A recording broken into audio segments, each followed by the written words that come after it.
The crisp ivory cardstock felt cold in Eleanor's hand, a stark contrast to the warmth of the life kicking inside her.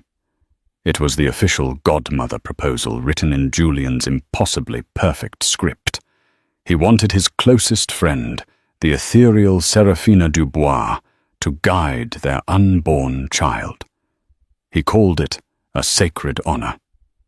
But as Eleanor looked from her swollen belly to the woman who was always just a little too close, a chilling premonition washed over her. The proposal wasn't an honor. It was a Trojan horse. And inside its gilded walls hid a secret, a dark, a past so criminal that its revelation wouldn't just shatter their marriage, it would detonate their entire world. The Croft penthouse on Park Avenue was less a home and more a curated exhibition of wealth. Sunlight meticulously filtered through floor-to-ceiling windows, glinted off glass sculptures, and polished marble, illuminating a life that seemed utterly flawless. This was Eleanor Croft's world, a world she had seamlessly slipped into 4 years ago, upon marrying Julian Croft, the charismatic CEO of a tech empire that had redefined urban logistics. Now, at 7 months pregnant, Eleanor felt like another one of Julian's prized acquisitions, beautiful and on display. Their life captured in the glossy pages of society magazines was a portrait of modern royalty. Julian, with his sharp jawline, bespoke suits and a mind that moved as fast as the market, was the undisputed king. Eleanor, a former art curator, with a quiet grace and an intuitive eye for beauty, was his perfect queen. They were the couple everyone wanted to be. But Eleanor knew the truth. A gilded core is still a cage, and lately the bars had been feeling colder and tighter than ever. The pregnancy, which should have been their most intimate journey, had become a public spectacle orchestrated by 2 people, her husband and her best friend, Seraphina Dubois. Seraphina had entered their lives 2 years ago, a whirlwind of Parisian couture, exotic anecdotes, and an almost hypnotic charm. She was a freelance art consultant Julian had met at a gallery opening, and she had attached herself to their lives with a fierce, unwavering loyalty that initially flattered Eleanor. Seraphina was the sister she never had, the confidant who understood the unique pressures of her world, or so she thought. Now Seraphina was a constant presence, a third person in their marriage. She didn't just suggest nursery themes. She hired the designers. She didn't just offer to help with the baby shower. She booked the Plaza Hotel's grand ballroom without even consulting Eleanor.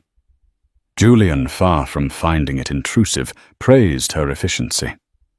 "Seraphina just gets it, darling," he would say, his hand resting on Eleanor's belly, but his eyes filled with an admiration directed elsewhere. "She knows the standard we need to uphold." The unease began as a low hum, a dissonant note in the symphony of their perfect life. It was in the way Julian's laughter sounded more genuine with Seraphina, the way they shared inside jokes that excluded Eleanor, the way Seraphina would touch his arm with a familiarity that felt too casual, too possessive. The breaking point, the first real crack in the facade, came on a Tuesday evening. The air was thick with the scent of white roses, Seraphina's favorite, which now seemed to be permanently installed in their living room. Julian had just come home, kissing Eleanor's cheek with a distracted air. "Darling," he began, pouring himself a glass of Macallan 25. "I've been thinking a lot about the baby, about their future, their guidance." Eleanor smiled, a genuine, warm smile that rarely reached her eyes anymore. "I have too. My mother was asking if we'd thought about godparents." "Exactly," Julian said, turning to face her. His expression was earnest, practiced. "It's the most important decision we can make, aside from their name. We need someone who embodies strength, intelligence, and loyalty. Someone who will always protect them, who shares our values." Eleanor's heart swelled. For a moment the cage disappeared. This was the man she had married, the partner she wanted to build a family with. I was thinking of my brother Michael. He adores you, and he'd be a wonderful role model. Julian's smile tightened almost imperceptibly. Michael is a great guy, a fantastic uncle-to-be. But a godparent, that's a spiritual and moral guardian. Michael is, well, he's a high school history teacher, Eleanor. Wonderful, but not quite in the world our child will inhabit. The casual cruelty of his words stung. And what world is that Julian one, where kindness and a good heart don't matter? Don't be dramatic, he chided gently. Of course they matter. But our child will face unique challenges, unique opportunities. They need a guide who understands that, who is a warrior. He paused, letting the silence hang in the air before delivering the line he had clearly rehearsed. That's why I think Serafina should be the godmother. The name dropped into the pristine silence of the room, like a black stone into clear water. The hum of Eleanor's unease crescendoed into a deafening siren. Serafina. Not her brother. Not his own sister. Serafina. Serafina. Eleanor repeated her voice, barely a whisper. She searched his face for any hint of a joke, but found only unnerving sincerity. Think about it, he pressed on, his enthusiasm growing. She's brilliant, successful, and fiercely loyal to us. She loves this baby already, as if it were her own. She's family, Eleanor, in every way that counts, as if it were her own. The phrase echoed in her mind, chilling her to the bone. That was exactly how Serafina had been acting. Possessive, territorial. Eleanor tried to articulate the vortex of wrongness she felt. Julian, she's my friend, of course. But, godmother, it's such an intimate role. It's for family. Real family. I consider her family. Julian stated, his tone shifting from persuasive to resolute. It was the voice he used in the boardroom just before a hostile takeover. It left no room for negotiation. And honestly, I'm a little hurt you don't see it that way. After everything she's done for us, for you during this pregnancy. He was doing it again, twisting her valid feelings into an act of ingratitude, making her the villain for questioning him.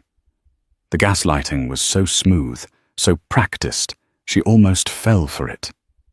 Almost. She looked around the vast, opulent room.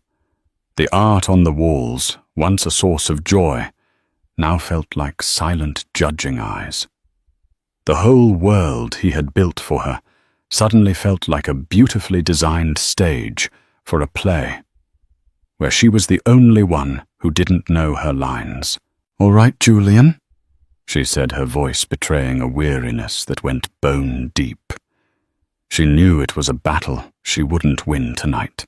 To fight him now would be to declare a war she wasn't yet equipped to wage. She needed time. She needed information. If it means that much to you. His face broke into a triumphant, dazzling smile. I knew you'd understand. This is wonderful. It solidifies our little family. You, me, the baby, and Auntie Sarah. He strode over and kissed her, a performative, triumphant gesture. I'll have the proposal card sent over to her tomorrow. That night, Eleanor lay awake long after Julian's steady breathing filled the room. The baby kicked a small, reassuring flutter against her ribs. It was a reminder of what was at stake. This wasn't just about her feelings of being sidelined. A primal protective instinct was screaming at her. Something was fundamentally wrong with the woman her husband wanted to make a spiritual guardian for their child. She didn't know what it was yet, but she vowed to the tiny, innocent life within her that she would find out. The perfect illusion was beginning to crack, and Eleanor was determined to be the one holding the hammer. The weeks following the Godmother announcement were a masterclass in subtle psychological warfare. On the surface, everything was perfect. Julian was doting constantly, telling their friends how incredibly supportive Eleanor was of his choice. Serafina was in her element, a whirlwind of activity and saccharine affection. She insisted on being present for every doctor's appointment. Her questions to the obstetrician often more detailed and probing than Eleanor's own. She would rest her hand on Eleanor's belly without asking, murmuring, "How is our little miracle doing today?" The use of "our" was a tiny dagger slid between Eleanor's ribs with a practiced smile. Julian, blinded by whatever spell Serafina had cast, saw only devotion. "Isn't she incredible?" he'd say, watching as Serafina directed the assembly of a ridiculously expensive German crib. "The baby is so lucky to have her." Eleanor, however, was beginning to see the performance for what it was. Her initial unease had germinated into seeds of active, gnawing doubt. She started to observe to file away the small inconsistencies that others missed. The first major inconsistency was a receipt. Julian had claimed to be stuck in an all-night negotiation with a Japanese tech firm. He'd come home exhausted at 4 a.m., his suit rumpled and collapsed into bed. The next morning, while taking his suit to the cleaners, a receipt fell out of his jacket pocket. It was from Le Bernardin, one of the city's most exclusive restaurants, time-stamped at 10:30 p.m. the previous night. The charge was for 2 tasting menus and a bottle of Sancerre. It was a detail so small, so easily explained away, but it lodged in Eleanor's mind. Julian didn't drink Sancerre. Serafina, however, adored it.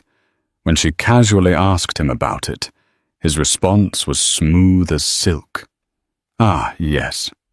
We had to take the clients out. They insisted. You know how it is, darling. All part of the game." He didn't even blink. But Eleanor knew the CEO of the Japanese firm was a teetotaler, a fact Julian had complained about just last month. The seeds of doubt began to sprout. Eleanor found herself becoming a detective in her own home. The isolation of her late-stage pregnancy became her cover. While Julian was at the office and Serafina was supposedly running errands for the baby, Eleanor began to look for more cracks in their story. The next clue came from the baby's nursery. Serafina had insisted on a theme of celestial wonder, complete with a hand-painted mural of the night sky. One afternoon, the artist, a soft-spoken woman named Clara, was there for a touch-up. "Dubois is so passionate about this project," Clara commented, dabbing a silver star onto the deep blue wall. "She was here all weekend, making sure the constellation alignments were perfect. She said the constellation Lyra has special significance for her and Mr. Croft." Eleanor froze. "Lyra? Why is that?" Clara shrugged. "I'm not sure of the story, but she mentioned it was something of an inside joke between them. A harping on a beautiful memory, she said." Later that night, Eleanor typed Lyra constellation myth into her search engine. The myth was about Orpheus and his lyre, a tale of passionate, tragic love and a journey to the underworld. It seemed an odd, overly dramatic reference for a platonic friendship. She then went deeper, searching Julian's digital calendar, to which she still had access. She cross-referenced the weekends the artist mentioned. Julian was supposed to have been on a solo business trip to Chicago. His calendar was blocked out for Croft Industries Strategy Summit. There was no summit. His private jet logs showed no flight to Chicago. The jet had remained at Teterboro Airport. The lies were peeing up, forming a suffocating wall around her. Julian wasn't just being dismissive. He was actively deceiving her, constructing an elaborate reality to conceal his actions. And Serafina wasn't just an overbearing friend, she was a co-conspirator. The baby shower was the tipping point. It was an event of obscene opulence at the plaza, a testament to Serafina's taste and Julian's wallet. Hundreds of guests mingled under crystal chandeliers, surrounded by waterfalls of white orchids. Eleanor, in a custom lavender gown, felt like a prop at her own party. Everyone cooed over her bump, but their eyes kept flicking to Serafina, the true host who floated through the room in a shimmering silver dress, accepting compliments as if she were the one expecting. The climax of the event was the speeches. Julian gave a glowing tribute to his magnificent, strong wife, his words feeling hollow and rehearsed. Then he introduced Serafina, and now, he announced, his voice booming with emotion, I want to bring up the woman who has been our rock, our guide, and who will be the guardian angel for our child, our godmother, Serafina Dubois. Serafina took the microphone, her eyes glistening. She looked first at Julian, a look of such profound, shared intimacy that the air was sucked out of Eleanor's lungs. Then she turned to the crowd. When Julian first asked me to be the godmother, she began, her voice thick with emotion, I was overwhelmed. To be entrusted with a soul to help shape a life, it is the greatest honor. She placed a hand over her heart. People see the beautiful life Eleanor and Julian have, and they see perfection. But I have been privileged to see the reality behind it. The hard work, the sacrifices, the private moments. And I want to make a promise not just to my two dearest friends, but to the little one we are all so eager to meet. She paused, looking directly at Eleanor's belly. I will love you fiercely. I will protect you always. Julian and I. She caught herself a tiny, almost imperceptible correction. We will ensure your life is everything it is meant to be. We are already a family, and soon it will just be official. The room erupted in applause. People dabbed their eyes. They saw a beautiful, moving speech. Eleanor saw a declaration of ownership. Julian and I. We are already a family. It wasn't a slip of the tongue. It was a Freudian slip of the highest order, a glimpse of the truth hiding in plain sight. That night, the silence in the car on the way back to the penthouse was a physical entity. It was heavy, suffocating.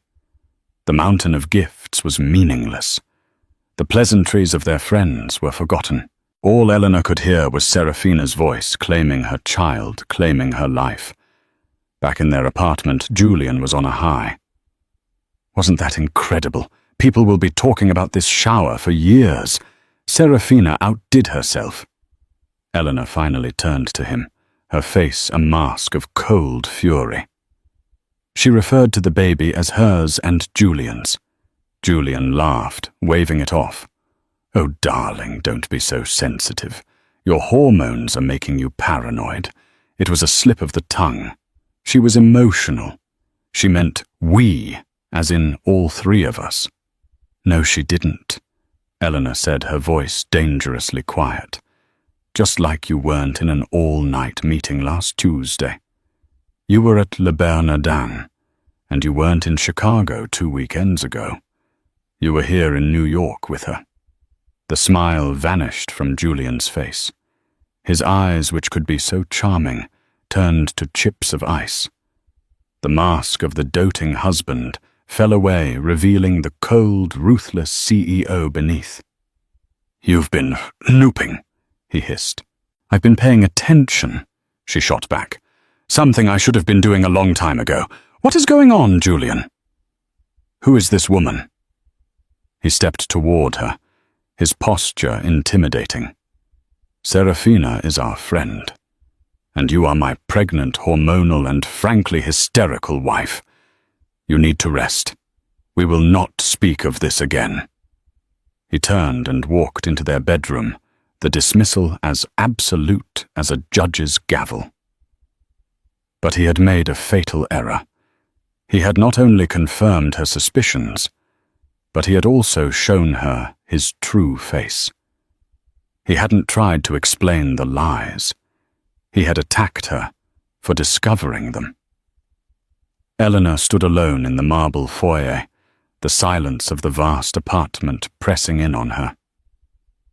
He thought she was hysterical. He thought she was a fool. He had underestimated her. He had mistaken her quiet nature for weakness. That was a mistake many had made, and one Julian would come to regret profoundly. Her resolve hardened into diamond. She would no longer search for clues in the dark. She would turn on a floodlight. The next morning she made a call. It wasn't to her mother or a friend. It was to the city's most discreet and relentless private investigator. "My name is Eleanor Croft," she said, her voice steady and clear. "I need you to find out everything there is to know about a woman named Seraphina Dubois." The man Eleanor hired was named Marcus Thorne.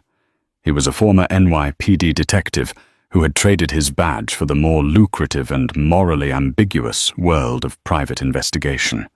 He operated out of a nondescript office in a pre-war building that smelled of old paper and stale coffee, a world away from Eleanor's Park Avenue existence. He was short, rumpled, and had eyes that seemed to miss nothing. He listened to Eleanor's story without judgment, taking notes in a small, battered notebook. "You need to be prepared, Mrs. Croft," he said, his voice a low gravel. "When you go looking for the truth, you have to be ready to find it. All of it." "I'm ready," Eleanor replied, her hands clasped tightly over her baby bump. "I need concrete proof, not just suspicions. I need to know who she is." "And your husband?" Marcus asked, his gaze sharp. "Him too," she confirmed. "I need to know everything." The first report arrived a week later via a secure encrypted email. It was concise, professional, and utterly devastating. Marcus Thorne was efficient. The email contained photographs. Julian and Seraphina emerging from a boutique hotel in Soho, their arms linked.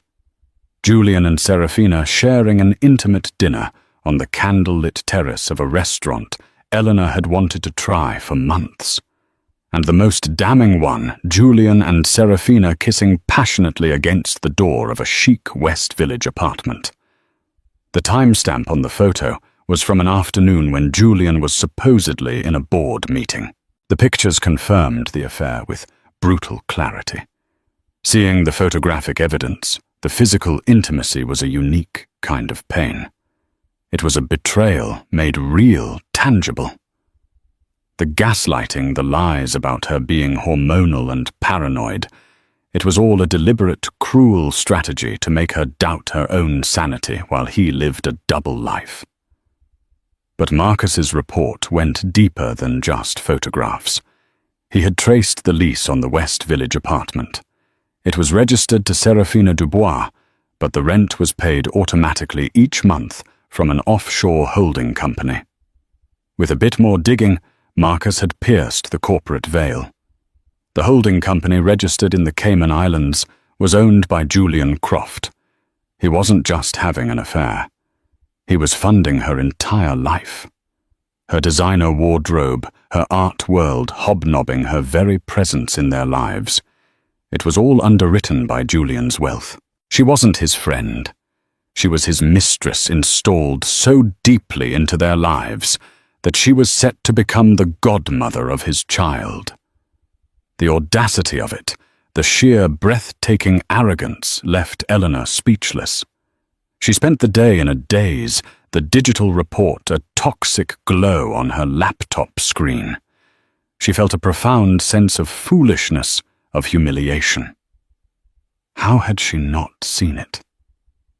The signs were all there, a constellation of red flags she had dismissed as quirks or misunderstandings. But as the initial shock and pain began to subside, it was replaced by a cold, clear rage. This wasn't just about infidelity. This was a long-term, calculated deception, a conspiracy. Julian hadn't just cheated on her. He had tried to make her a willing participant in her own humiliation. He had tried to weave his mistress into the very fabric of their family. She emailed Marcus back one simple sentence: "Keep digging. I want to know where she came from." Eleanor began to build a wall around herself. She played the part of the serene, expectant mother. She smiled at Julian, allowed Serafina to fuss over nursery colors, and endured their shared jokes and knowing glances. But behind her placid expression, she was a woman gathering her forces, studying her enemy. She read and reread Marcus's report, memorizing dates, times, and locations. The knowledge was her armor. The second report from Marcus Thorne arrived 10 days later. It was longer, more detailed, and it landed with the force of a physical blow. This report wasn't about Julian. It was about the woman who called herself Serafina Dubois. Subject's background is difficult to trace, the report began. Passport and social security number for Serafina Dubois were issued 5 years ago. Prior to that, the name doesn't seem to exist in any official capacity. Education records from the Sorbonne, which she claims to have attended, show no student by that name during the years she specified. Financial records show a single large wire transfer into a new bank account 5 years ago. After which the Serafina Dubois identity seems to spring into existence. Eleanor's blood ran cold. An identity that was only 5 years old. It was a phantom, a carefully constructed persona. The report continued. Given the anomalies, we initiated a deep background and biometric cross-reference search, running the subject's photograph against federal and state databases for wanted persons and past offenders. There was a paragraph break, and Eleanor held her breath as she scrolled down. We have a positive match. The woman known as Serafina Dubois is in fact Jennifer Perkins, born in Akron, Ohio, and Ms. Perkins has a criminal record. Attached was a mugshot. The woman in the picture was younger, her hair a mousy brown instead of a stylish blonde, her face thinner and harder. But the eyes were the same. Cold, calculating, and utterly recognizable. It was her. Eleanor's heart hammered against her ribs as she read the details of the criminal record. It wasn't for some minor, youthful indiscretion. Jennifer Serafina Perkins had been arrested 7 years ago in Palm Beach, Florida. The charges were grand larceny, forgery, and identity theft. The narrative in the police report, which Marcus had managed to acquire, laid out the whole sordid story. Jennifer Perkins had been the live-in personal assistant to a wealthy elderly widower. Over 2 years, she had systematically embezzled nearly $2 million from him by forging checks and manipulating his investments. When his estranged son began to grow suspicious, Jennifer had panicked. She had attempted to flee the country with a fake passport and the last of the stolen money. She was caught at the airport. She had served 3 years in a low-security state prison, getting out early for good behavior. The year she was released was the same year that the identity Serafina Dubois was born, funded by a mysterious wire transfer. No doubt the last of the money she had managed to stash away. It all clicked into place. The reinvention, the fake European background, the preternatural ability to charm and manipulate wealthy men. This wasn't her first time at the rodeo. Julian wasn't the first rich man she had targeted. He was just the latest mark. And Julian, her brilliant, powerful husband, had fallen for it completely. He had brought a viper into their home, a predator who had built a career out of financial and emotional vampirism.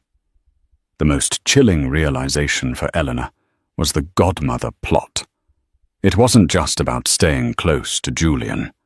A godparent in some circumstances could be granted legal rights influence and even custody, especially if something were to happen to the parents.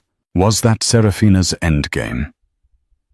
To secure a permanent legal foothold in their family, a claim on their child, and by extension, the Croft fortune. Was it an insurance policy against the day Julian grew tired of her? The sheer cold-blooded calculation of it was monstrous. Eleanor closed the laptop. The light in the room seemed to have dimmed. The beautiful penthouse felt tainted, a crime scene where the crime was still in progress. She looked down at her belly, at the innocent life that was her sole responsibility to protect. Her rage had now cooled into something far more dangerous purpose. This was no longer a marital dispute. This was a rescue mission. She had all the ammunition she needed. Julian's affair, his lies, his financial entanglement with his mistress, and now the mistress's true identity and her criminal past. She would not confront him in a storm of tears and accusations. That's what he would expect from his hysterical wife. No, the unraveling of Julian and Serafina would not be a messy private affair. It would be a public execution. She would choose the time and the place. She would let them walk deeper and deeper into their own trap until the last possible second.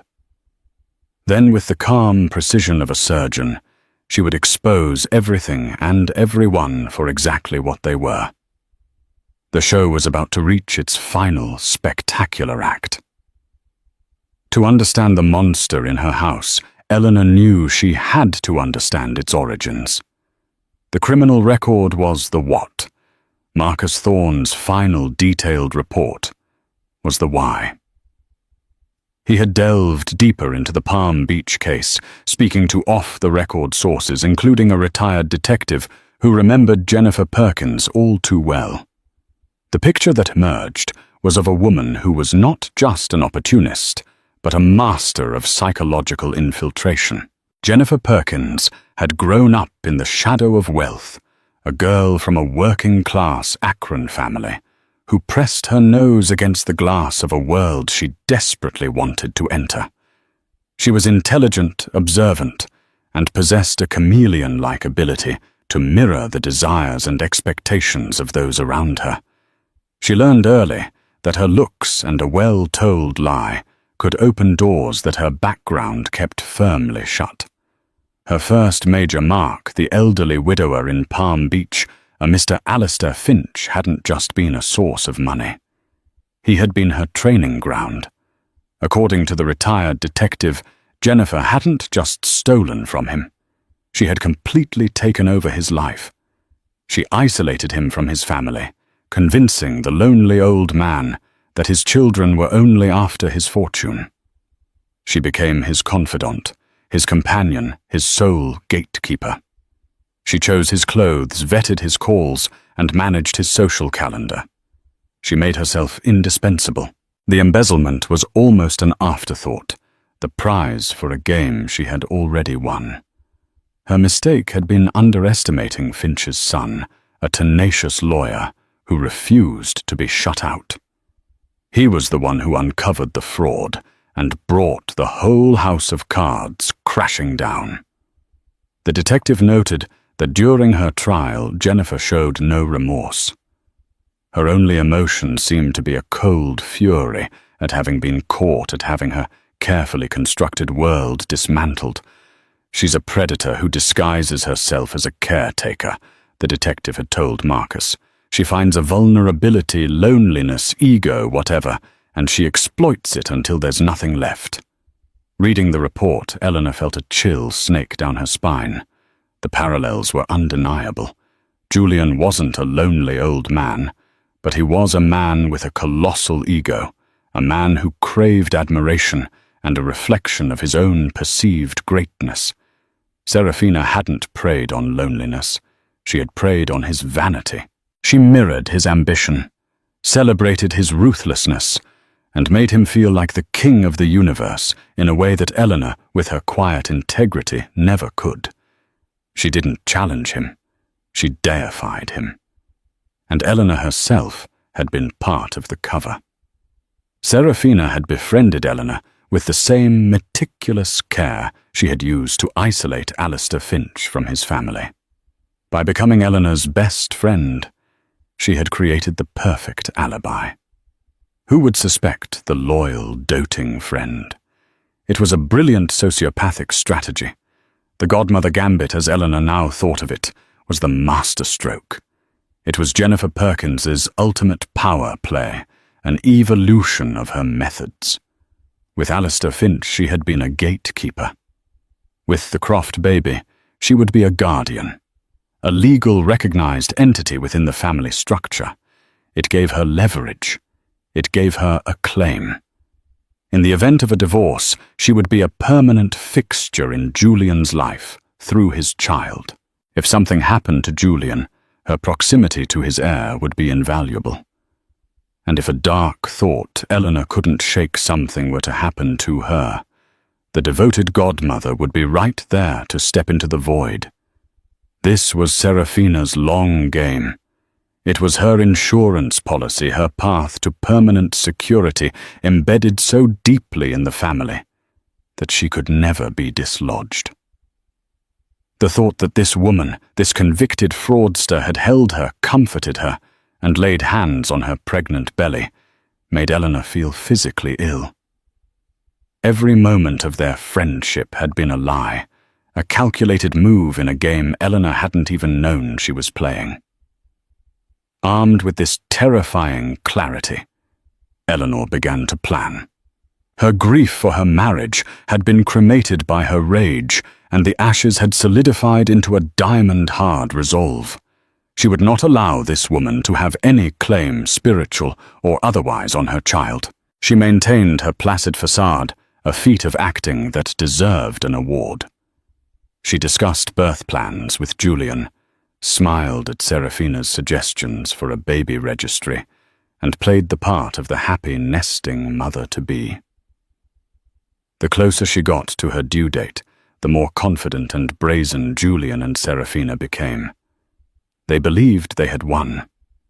They saw Eleanor's compliance as acceptance, her quietness as defeat. They were like generals planning a victory parade on the edge of a cliff, completely oblivious to the ground crumbling beneath their feet. Eleanor decided on the venue for her revelation with a sense of poetic justice. It wouldn't be in a lawyer's office or a screaming match in their penthouse. It would be at a dinner party. But not just any dinner party.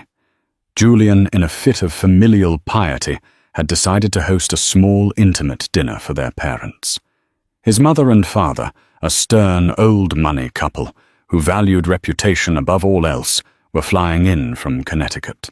Eleanor's own parents, a retired professor and a librarian from upstate New York, who valued integrity above all else, would be driving down. "It's a chance for the grandparents to connect before the baby arrives," Julian had announced. "A celebration of family." And then he'd added the fatal words, "I've invited Serafina, of course. As the godmother, she should be there. It's important she solidifies her bond with our parents." It was perfect. It was everything she could have hoped for. The stage was set. The audience would be assembled. All the key players would be present to witness the final spectacular implosion of Julian Croft's perfect world. Eleanor spent the day of the dinner party in a state of preternatural calm. She approved the menu with the caterers. She selected a non-alcoholic sparkling cider that looked deceptively like champagne. She laid out her dress, a simple, elegant navy blue that was understated and serious. And she printed 4 copies of Marcus Thorne's final report, complete with Jennifer Perkins' mugshot criminal record and the photographs of Julian's affair. She placed each copy in a crisp manila envelope. As she dressed, she felt her baby kick. She placed a hand on her belly, a silent promise. I will protect you. I will build you a better world than this one, a world built on truth. When the guests began to arrive, Eleanor was the picture of a gracious host. She greeted Julian's parents, Archibald and Beatrice Croft, with a warmth they returned with their customary chilly politeness. She hugged her own parents, Thomas and Mary, feeling a surge of strength from their simple, honest love. And then Serafina arrived, a vision in emerald green silk, carrying an ostentatiously large gift basket from Tiffany & Co.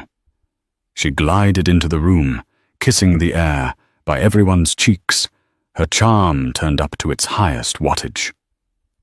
"Eleanor, you're glowing," she gushed, taking both of Eleanor's hands. "Motherhood suits you." She squeezed her hands intimately. "We're all so proud of you." We.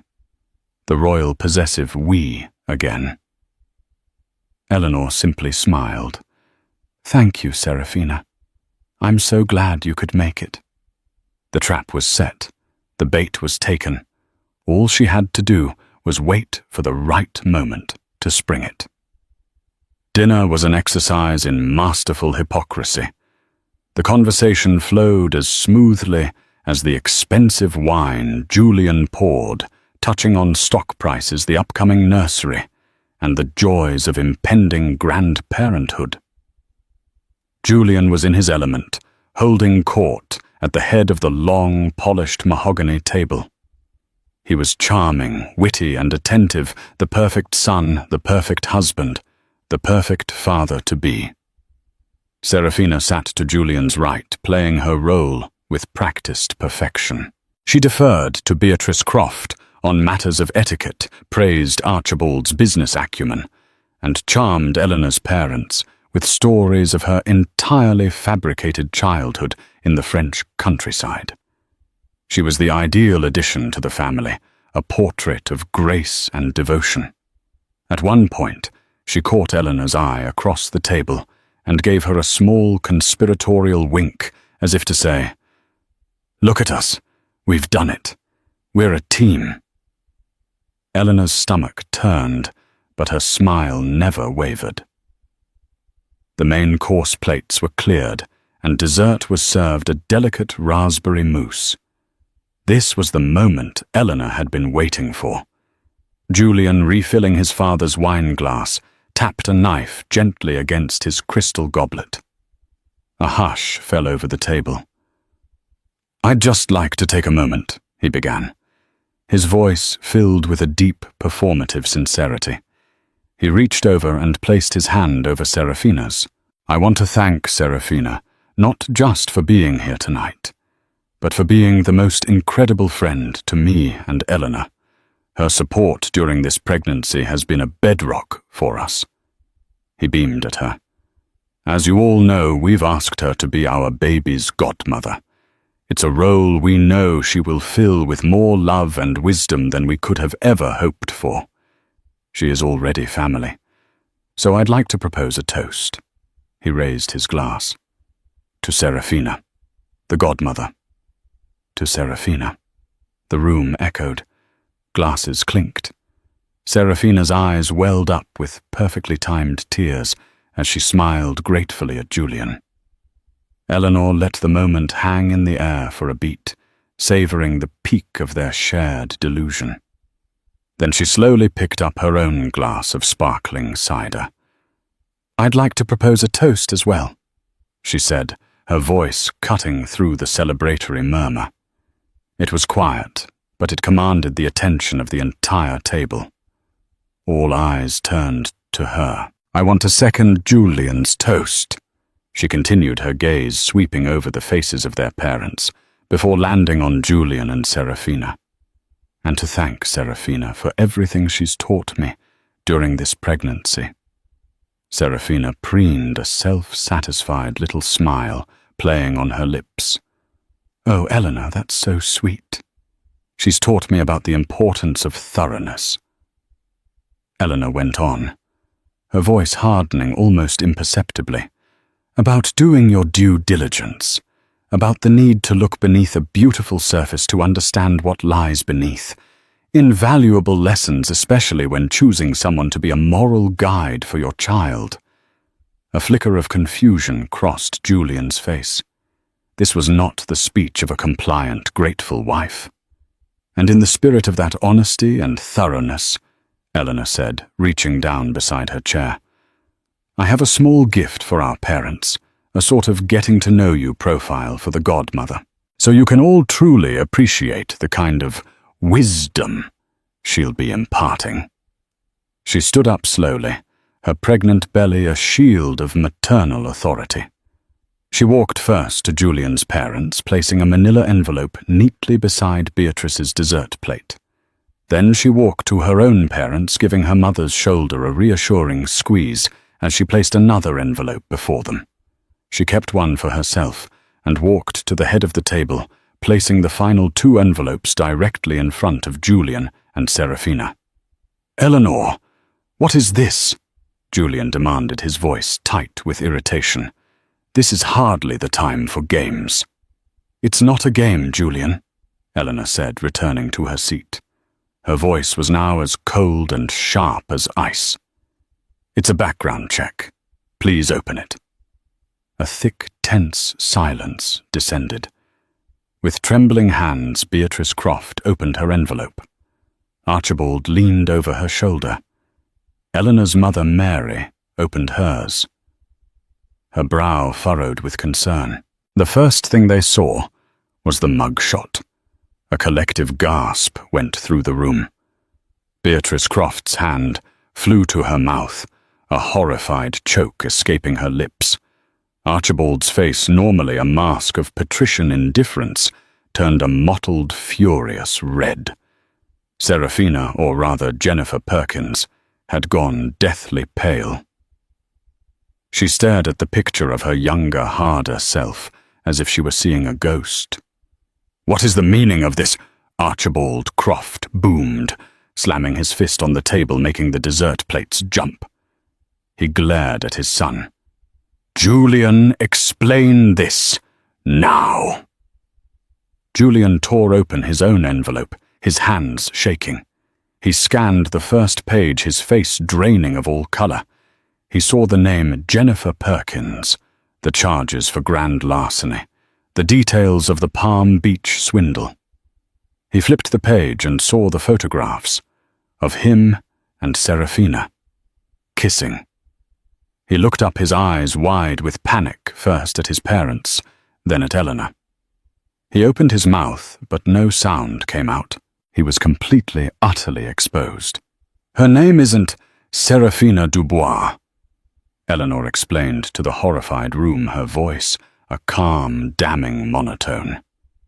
It's Jennifer Perkins. She's a convicted felon from Ohio who served 3 years in prison for defrauding and robbing a wealthy elderly man in Florida. The Serafina persona is a 5-year-old fabrication created after her release from prison. It seems to be her preferred method of operation. Serafina finally found her voice, a high-pitched, desperate squeal. This is insane. It's a lie. Eleanor she's having a breakdown. She's paranoid. Am I? Eleanor countered, her gaze pinning the panicked woman to her chair. Then perhaps you can explain the photographs in that report. The ones of you and my husband at a hotel in Soho. Or the ones of you kissing outside the apartment that he pays for. She turned her icy gaze to Julian. Or perhaps you can explain it, Julian. Is it also part of my hormonal hysteria that you've been funding this predator's entire life behind my back? Eleanor's mother was weeping softly. Her father looked at Julian with a contempt so profound it was terrifying. But it was Beatrice Croft's reaction that was the most spectacular. She stood up, her entire body trembling with rage. She was no longer a polite society matron. She was a lioness whose family name had been dragged through the mud. She looked at Serafina with utter disgust. You creature. In my home. Then she turned her fury on her son. "And you brought this trash into our family. You would make this criminal a guardian to our grandchild. You have humiliated us. You have shamed the name Croft." "Mother, I can explain," Julian stammered, scrambling for purchase in a landslide. "Do not speak to me." She spat, her voice venomous. "You have made your choices." She looked at her husband. "Archibald, we are leaving." Without another word, they turned and swept out of the room. The sound of the front door slamming shut was like a gunshot. Serafina, now in full panic, tried a different tactic. She turned to Eleanor, her face a grotesque mask of pleading. "Eleanor, please. He loves you. This was it was a mistake. I was lonely. Save it." Eleanor said, her voice devoid of any emotion. "You can save your performance for your parole officer. I'm sure they'll be very interested to know that you violated the terms of your release by associating with known—" "Oh wait, that's right. Julian didn't know you were a criminal, did he?" "You lied to him too." She looked at her former friend, the woman she had trusted, and felt nothing but a vast, empty coldness. "Get out of my house!" Serafina stared at her, her mask finally crumbling to reveal the desperate, cornered grifter underneath. She looked at Julian, but he wouldn't meet her eyes. He was staring at the ruins of his life. Defeated, she grabbed her purse and practically fled the apartment. The room was silent, except for the soft sobs of Eleanor's mother. Julian stood frozen, a statue of a man whose world had just been publicly and spectacularly dismantled by the wife he had so gravely underestimated. Eleanor remained seated, one hand resting on her stomach. The reckoning was complete. The war was over, and she had won. The aftermath of the dinner party was not loud and explosive, but a quiet, swift demolition. The Croft family masters of damage control moved with ruthless efficiency to cauterize the wound. There were no public statements, no messy tabloid stories. There was only a cold, silent excommunication. Archibald Croft, using his immense influence, ensured that the scandal remained contained, but his judgment on his son was absolute. Julian was summarily removed from the board of several family-held charities and foundations. The financial umbilical cord that had always supplemented his tech income was severed. He was, for the first time in his life, truly on his own. Jennifer Perkins, alias Serafina Dubois, vanished. Faced with the threat of legal action from Eleanor, potential parole violations, and the wrath of the Croft family, she disappeared from New York society as quickly and mysteriously as she had arrived. Her chic West Village apartment was emptied overnight. Her social media accounts were deleted. It was as if the phantom of Serafina Dubois had finally dissolved back into the ether. Eleanor filed for divorce the following morning. Her lawyer, armed with the irrefutable evidence from Marcus Thorne, negotiated a settlement that was swift and overwhelmingly in her favor. Julian, broken and terrified of any more public exposure, did not fight it. Eleanor was granted sole legal and physical custody of their child, full ownership of the Park Avenue penthouse, and a financial settlement that guaranteed her and her baby's independence for life. Julian's professional life began to unravel. News of the internal family strife and his gross misjudgment, as it was whispered in elite circles, spooked investors. His company's stock, once a darling of the tech world, began a steady decline. The charismatic wunderkind was now seen as reckless and unstable. His empire, built on a foundation of confidence and perception, began to crumble when the perception changed. 2 weeks later, Eleanor gave birth to a healthy baby girl. She named her Grace, not after a family member, but for the virtue she now valued above all else. Holding her daughter for the first time in the quiet, sterile peace of the hospital room, Eleanor felt a profound sense of rightness. The turmoil and betrayal of the past few months faded into the background, replaced by an overwhelming, fierce love that was purer than anything she had ever known. Her life was quieter now. The vast penthouse, once a symbol of a gilded cage, began to feel like a home. She replaced the cold, modern sculptures with colorful paintings and filled the silent rooms with music. Her parents were a constant, loving presence. The high society friends who had flocked to her lavish parties had all disappeared, and she found she did not miss them.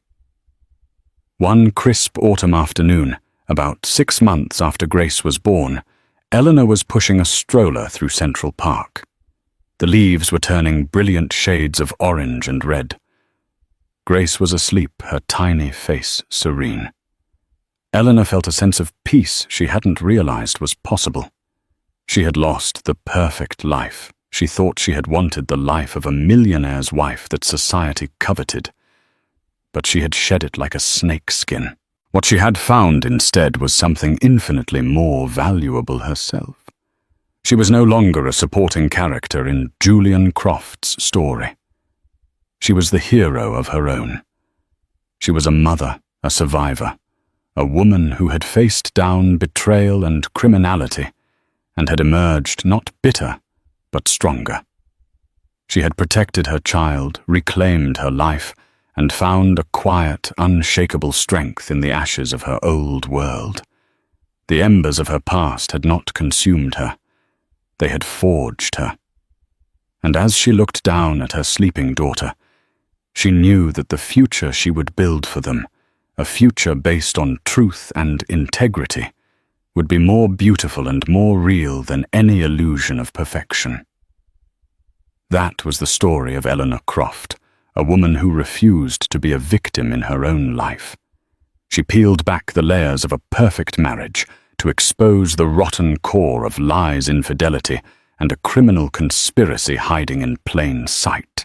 Her story is a chilling reminder that the most dangerous threats can often come disguised as friendship, and that a person's true character is revealed not in wealth or status, but in the choices they make when everything is on the line.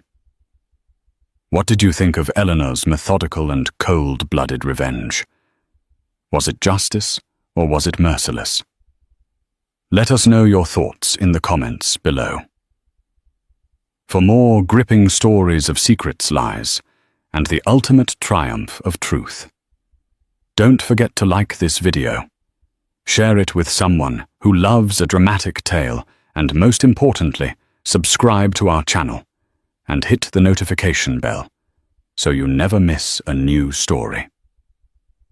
Thanks for listening.